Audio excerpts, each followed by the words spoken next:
C'est une conférence aux allures de coup de tonnerre donnée par les syndicats de transport OMEPR et Fegasta ce vendredi 29 novembre 2024 au Charbonnage. C'est dans sa qualité de secrétaire général de la Fédération des transports de la CAC que Albert Bernard Essonneau a commencé par dénoncer certaines actions du ministre des Transports qui seraient contraires à la volonté du président de la transition pour le transport. Nous retenons d'abord, dans un premier temps, nous avons fait le point avec la base, notamment les actes que nous avions posés. Je vais parler là de la peinture jaune sur les clandos, des voitures, l'importation des véhicules 10 ans, l'âge de 10 ans. On a parlé de tout ça, de tout ce que nous avions posé. Maintenant, on est revenu sur la formation, que nous sommes des initiateurs. La formation, constatant que les jeunes Gabonais, aujourd'hui, ce n'est un secret pour personne. Le véritable problème pour que ces Gabonais intègrent l'univers des transports, c'est qu'ils doivent avoir la catégorie qui est la catégorie C et D. Or, il y a 6 mois, cela, nous avons enrôlé des Gabonais qui sont déjà au nombre de 13 000 dans toute l'étendue du territoire national. Nous avons, n'est-ce pas, parlé de ces Gabonais, de cette formation qui doit démarrer dans les tout prochains jours, malgré les perturbations du ministre des Transports. Disons, l'esprit du projet, c'est que tout Gabonais, on devait les attribuer les véhicules avec un salaire qui équivaut au SMIC, n'est-ce pas? Maintenant, ces Gabonais devaient travailler avec le salaire.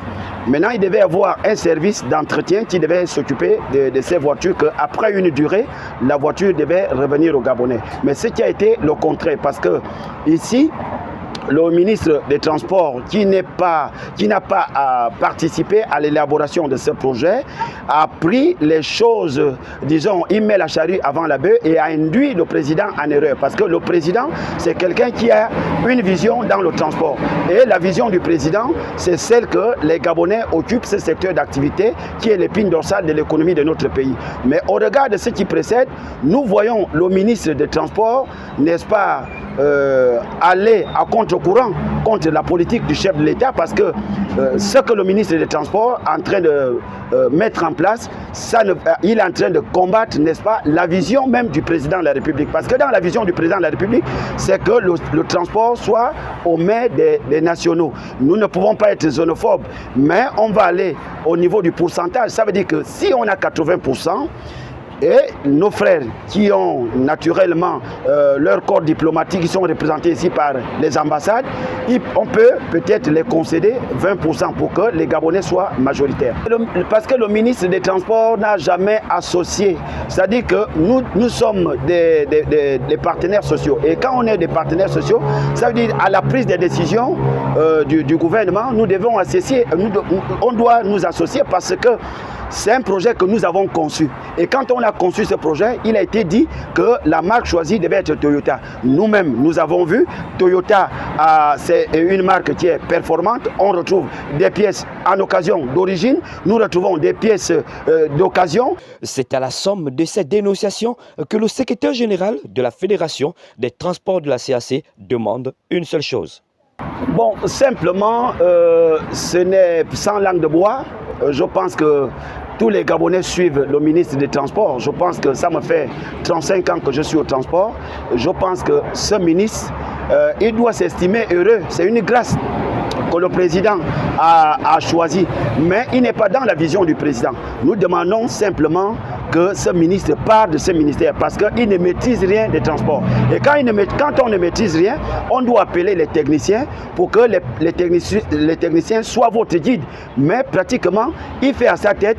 Vous avez vu là, ici un protocole avec nous, un protocole d'accord, où il a signé, il nie même sa propre signature et que il représente le gouvernement.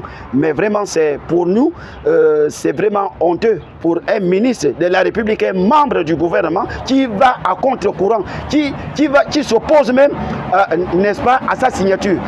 Nous disons que il faut que le président de la République, qui a le souci de tous les Gabonais, et nous sommes derrière le président de la République, et nous voulons que le président de la République prenne simplement une décision d'enlever ce ministre parce qu'il n'est pas compétent, il est incompétent de gérer, n'est-ce pas, le ministère des Transports. De retour du Maroc, où il a valablement représenté le pays, il est porteur d'un message adressé au président de la transition. Bon, je suis porteur depuis déjà, ce n'est un secret pour personne. Le Gabon n'a pas participé à mon départ au Maroc parce que je sors là d'une élection au niveau de Tanger au Maroc. Le Gabon n'a pas participé.